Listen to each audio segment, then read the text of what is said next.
Hello बच्चों, social with Savita channel पे आप सभी का स्वागत है। आशा करती हूँ कि आप लोग सही होंगे, आपकी पढ़ाई अच्छी चल रही होगी। बच्चों, आज हम क्लास 9th के जो देख रहे हैं, हमारा सामाजिक विज्ञान अर्थशास्त्र है, इकोनॉमिक्स क्लास 9th के, और हमारा अध्याय 1 है जो चैप्टर 1 है, और चैप्टर के नाम है पालमपुर गाँव की कहानी। चलिए हम इसको देखते हैं ज़्यादा टाइम ना लेते हुए। और ये न्यू एनसीईआरटी बुक है, 25-26 सेशन उसके अकॉर्डिंग है। हम कुछ अभ्यास के प्रश्न करेंगे और कुछ महत्वपूर्ण प्रश्न भी करेंगे। चलिए हम शुरू करते हैं। पहला प्रश्न अपना, हमारा पहला प्रश्न है, भारत में जनगणना के दौरान 10 वर्षों में एक बार प्रत्येक गांव का सर्वेक्षण किया जाता है। पालमपुर से संबंधित सूचनाओं के आधार पर निम्न तालिका को भरिए। तो देखिए यहाँ पे दिया है अवस्थिति क्षेत्र, गांव का कुल क्षेत्र, भूमि का उपयोग हेक्टेयर में। तो पहला हमारा देखिए अवस्थिति क्षेत्र, पालमपुर आस होगा, यहाँ पे आस पड़ोस के गांवों और कस्बों से भली भांति जुड़ा हुआ है। पालमपुर में 3 किलोमीटर की दूरी पर एक गांव रायगंज है और एक सड़क गांव को रायगंज और उसके आगे निकटतम छोटी कस्बे शाहपुर से जोड़ती है। अब हमारा ख देखिए कि गांव के कुल क्षेत्रफल तो 276 हेक्टेयर है। और अब हमारा ग देखिए, थोड़ा मैं इसको ऊपर कर देती हूँ तब हमारा ग दिखेंगे। भूमि का उपयोग हेक्टेयर में है। तो देखिए पहला पॉइंट है सिंचित भूमि 200 हेक्टेयर, असिंचित भूमि 50 हेक्टेयर। जो भूमि जो कृषि के लिए उपलब्ध नहीं है, 26 हेक्टेयर ऐसे भूमि है जिसपे हम कृषि खेती नहीं कर सकते। और खेती करने लायक जैसे सिंचित अच्छे उपजाऊ वाले तो 200 है, असिंचित है ये 50 हेक्टेयर हो गया। निवास स्थानों, सड़क, तालाबों, चारागाह आदि के क्षेत्र है, मतलब ये जो है क्षेत्र है तो इसमें निवास है, तालाब है, चारागाह, ये सभी इसमें शामिल है। अब अगले प्रश्न की ओर हम बढ़ते हैं। तो ये हमारा सेकंड प्रश्न, खेती की आधुनिक विधियों के लिए ऐसे अधिक अवगतों की आवश्यकता होती है जिन्हें उद्योगों को विनिर्मित किया जाता है। क्या आप सहमत हैं? हाँ, इस कथन से सहमत हैं कि खेती के लिए आधुनिक विधियों के लिए जिन, यहाँ पे विधियों आ गया, विधियों के लिए जिन साधनों की आवश्यकता होती है उनका निर्माण उद्योगों के लिए किया जाता है। आधुनिक खेती के लिए HYV बीजों की सिंचाई, रासायनिक खाद, कीटनाशक की आवश्यकता होती है। ट्रैक्टर एवं थ्रेसर जैसे मशीनों का प्रयोग की आवश्यकता है। इन सब का निर्माण उद्योग में ही होगा। अगला प्रश्न हमारा, पालमपुर में बिजली के प्रसार ने किसानों को किस तरह मदद की है? तो आंसर दे, पालमपुर में बिजली के प्रसार में सिंचाई की पद्धति बदल गई। पहले किसान कुआं या रहट से द्वारा, मतलब कुआं से या रहट से निकाल करके छोटे छोटे खेतों की सिंचाई करते थे, तो इसलिए उनकी फसल उतनी अच्छी नहीं होती थी। लोगों ने देखा कि बिजली से चलने वाला नलकूप से ज़्यादा प्रभावी ढंग से अधिक क्षेत्र में सिंचाई की जा सकती है। आरंभ में कुछ नलकूप सरकार द्वारा लगाए गए थे, पर जल्द ही किसानों ने अपने निजी, मतलब अपना खुद के नलकूप लगवाना प्रारंभ कर दिए। परिणाम स्वरूप 1970 में 1970 के दशक के मध्य तक 200 हेक्टेयर के पूरे जुते हुए क्षेत्र सिंचाई होने लगे, मतलब जितने दोस्त थे वो पूरे सिंचाई साधन वहाँ उपलब्ध हो गया। अब अगला हमारा जो है फोर्थ प्रश्न, क्या सिंचित क्षेत्र को बढ़ाना महत्वपूर्ण है? क्यों? भारत में बरसात का आना निश्चित नहीं है, अतः बरसात पर निर्भर रहने से फसलों की बुआई कम हो जाती है, मतलब कम हो जाती है। और यह सिंचित क्षेत्र बढ़ने से उत्पादन में वृद्धि होगा, मतलब सिंचित क्षेत्र जब सिंचाई के लिए साधन होगा तो हमारा फसल जो होगा अच्छे होगा। लेकिन हम बारिश पर, मानसून पर निर्भर रहेंगे तो कई बार बारिश होती है, कई बार नहीं होती है।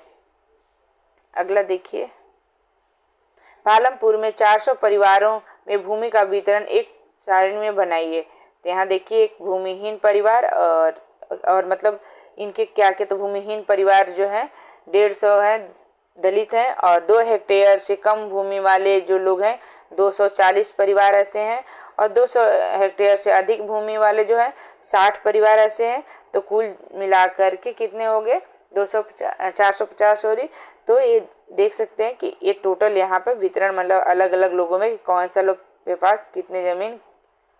अब अगला हम 6 भी देख लेते हैं। पालमपुर में खेतीहर श्रमिकों की मजदूरी न्यूनतम मजदूरी से कम क्यों है?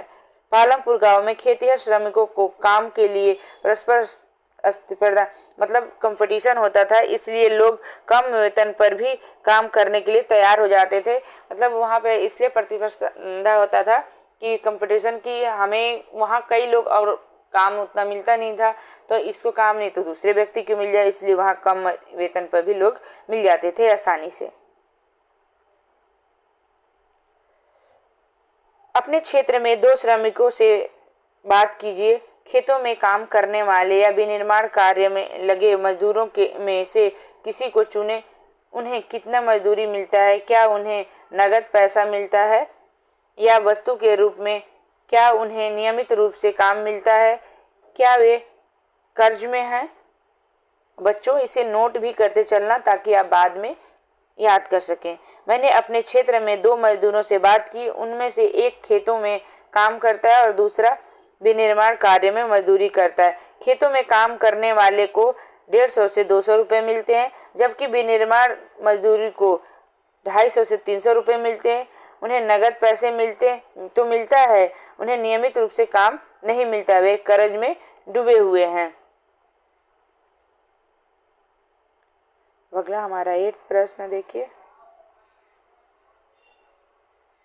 एक ही भूमि पर उत्पादन बढ़ाने के अलग अलग कौन से तरीके हैं, समझाने के लिए उदाहरण से प्रयोग कीजिए।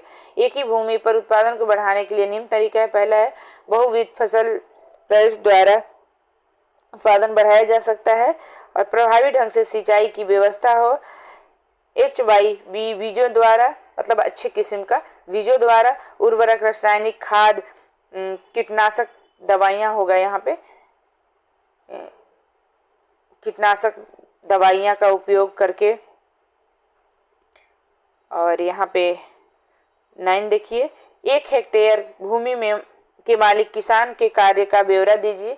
क्योंकि थोड़ा इस टाइपिंग मिस्टेक हो गया है तो आप सुधार कर लीजिएगा। 1 हेक्टेयर भूमि के मालिक किसान बहुत कम उत्पादन कर पाते हैं। वह अपने दोनों समय के खाने का प्रबंध नहीं कर सकते, इसलिए उन्हें अपने खेतों में काम करने के बाद रुपए के हिसाब से किसी बड़े किसानों के खेतों में काम करना पड़ता था। अब अगला हम देखेंगे 10 प्रश्न।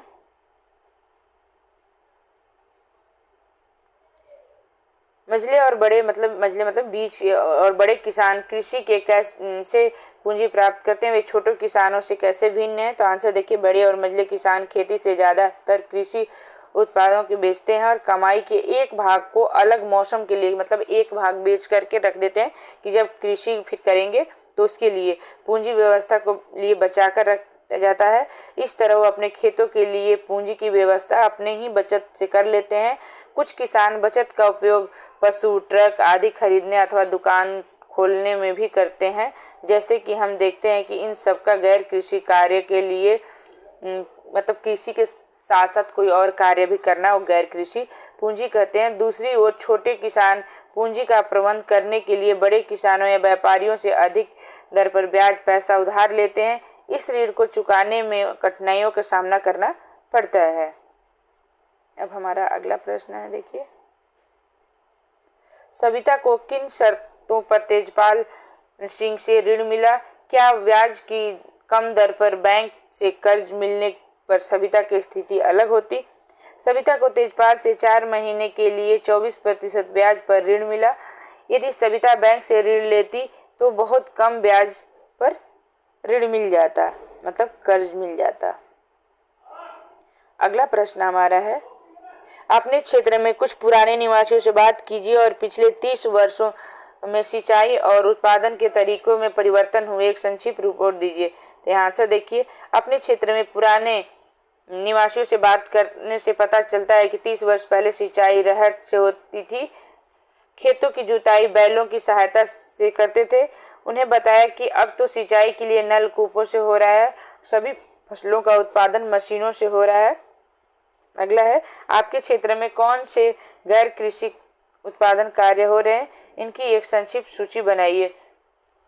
हमारे क्षेत्र लघु उद्योग, डेयरी, दुकानदारी, परिवहन, दर्जी, बढ़ई आदि गैर कृषि कार्य हो रहे हैं।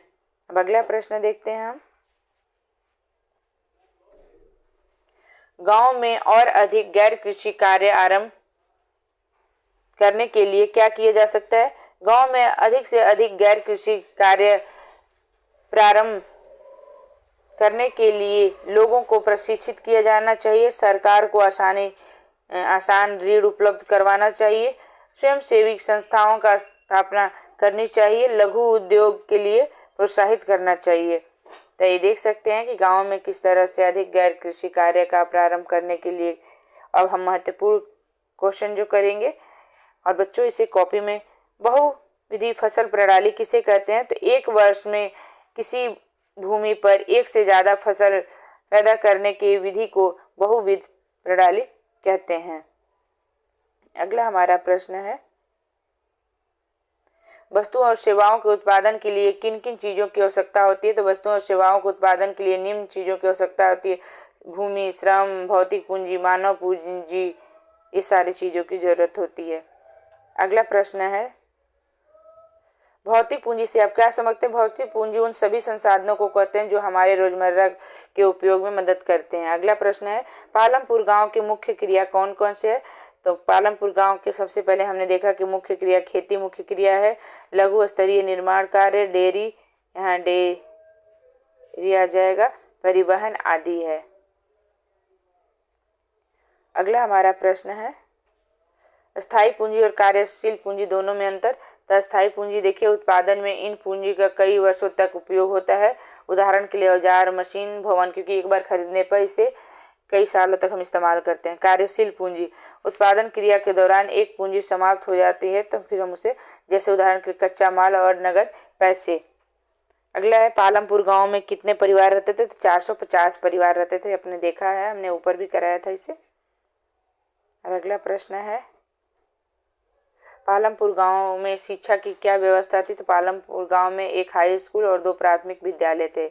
अस्थायी पूंजी से क्या तात्पर्य है? आंसर देखिए, औजार, मशीनें और भवनों को अस्थायी पूंजी कहा जाता है क्योंकि उनका प्रयोग कई वर्षों तक होता है। HYV क्या तात्पर्य है? इसका अर्थ है कि अधिक उपज पैदा वाले बीज, मतलब अच्छे किस्म का जो बीज है वो है। अब यहाँ देखिए हमारा जो प्रश्न है अगला, छोटे किसान किसे कहते हैं? छोटे किसान वे होते हैं जो अपने परिवार के साथ अपने खेतों में स्वयं काम करते हैं। तो ये हमारा आज के चैप्टर खत्म हुआ। और जो बच्चे नए हमारे चैनल को लाइक, सब्सक्राइब, शेयर करिएगा, बेल आइकन के भी दबा दीजिएगा ताकि वीडियो की नोटिफिकेशन सबसे पहले मिले। और कमेंट जरूर करके बताइएगा कि आपको किस टॉपिक पर वीडियो चाहिए, किस चैप्टर पे, तो हम जल्द लेकर आएंगे। अगले वीडियो में हम जल्द मिलेंगे, तब तक के लिए धन्यवाद।